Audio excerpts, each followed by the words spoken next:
USA देखता रह गया।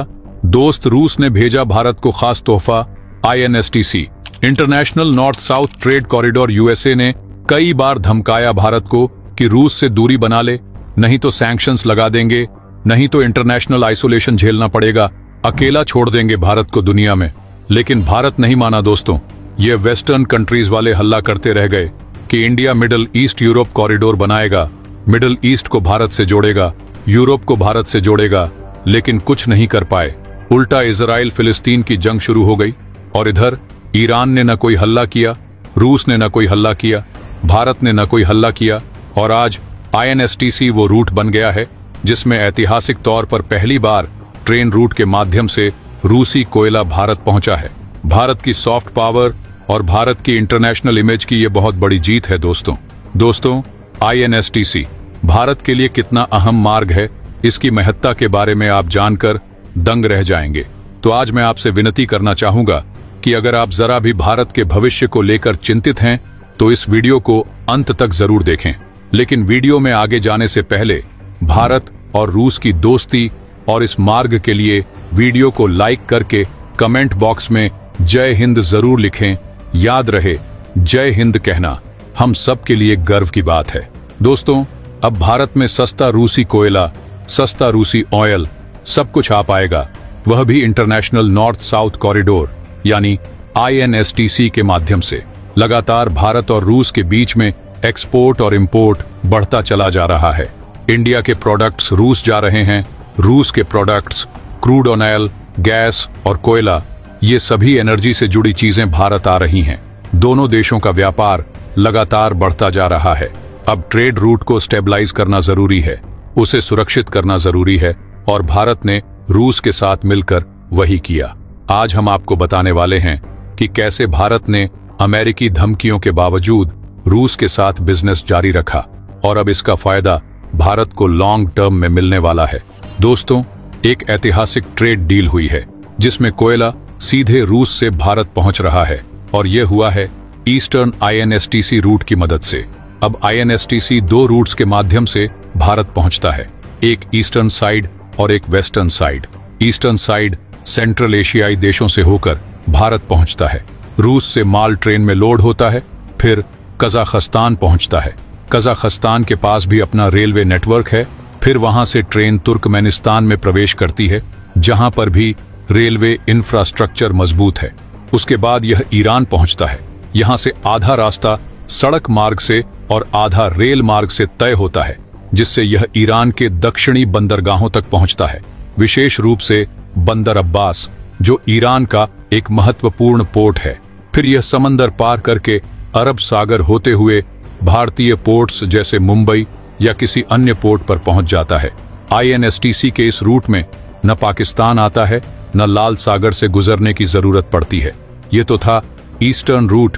अब बात करें वेस्टर्न रूट की, तो यह रूस के सेंट्रल वेस्टर्न रीजन से शुरू होकर अजरबैजान तक जाता है, फिर कैस्पियन सागर पार करता है, इसके बाद ईरान के पोर्ट्स पर पहुंचता है और वहां से रेल अब सड़क मार्ग के जरिए बंदर अब्बास आता है। यहां से यह समुद्री मार्ग से भारत तक पहुंचता है। वेस्टर्न INSTC में कैस्पियन सागर पड़ता है, जो एक चुनौती बन सकता है। इसी कारण वेस्टर्न रूट की तुलना में ईस्टर्न रूट ज्यादा इस्तेमाल हो रहा है।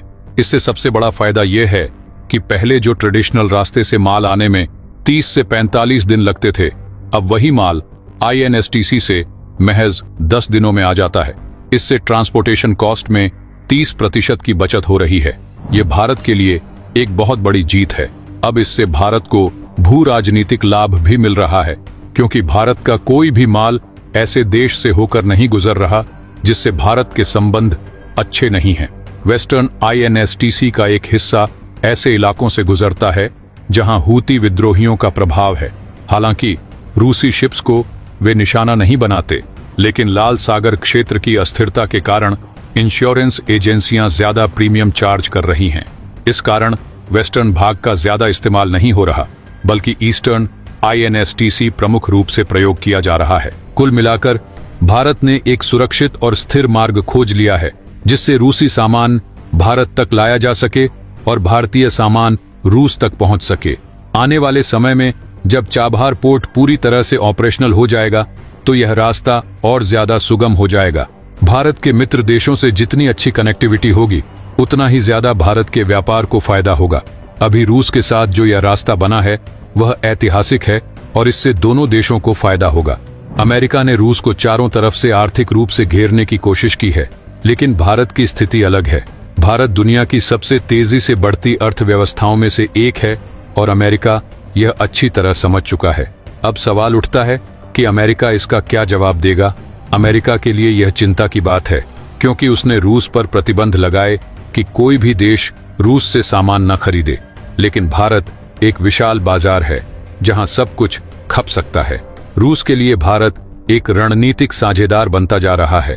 जितना भारत और रूस करीब आएंगे उतना ही भारत और अमेरिका के रिश्ते कमजोर हो सकते हैं। हालांकि भारत हमेशा कहता है कि वह बहुपक्षीय कूटनीति मल्टीलैटरलिज्म पर विश्वास रखता है, लेकिन अमेरिका को किसी भी देश की रूस से बढ़ती नजदीकी मंजूर नहीं होती। अब देखने वाली बात यह होगी कि अमेरिका इस पर कैसी प्रतिक्रिया देता है। क्या वह भारत के खिलाफ कोई कदम उठाएगा?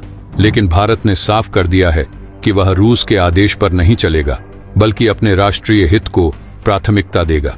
इस वक्त रूस भारत का सबसे अच्छा मित्र है। भारत की सेना में मौजूद हथियारों की एक बड़ी मात्रा रूस निर्मित है। अगर भारत और रूस के व्यापारिक रिश्ते और मजबूत होते हैं तो यह दोनों देशों के लिए बहुत बड़ा लाभ होगा। अमेरिका अपनी धमकियां और प्रतिबंधों की बातें करता रहेगा, लेकिन भारत को इससे फर्क नहीं पड़ता। अमेरिका भारत को हथियार डील देना चाहता था, लेकिन उसे डर है कि अगर भारत को टेक्नोलॉजी ट्रांसफर कर दिया गया तो वह कहीं रूस तक न पहुंच जाए। अब देखना यह होगा कि भारत इस स्थिति को कैसे संतुलित करता है।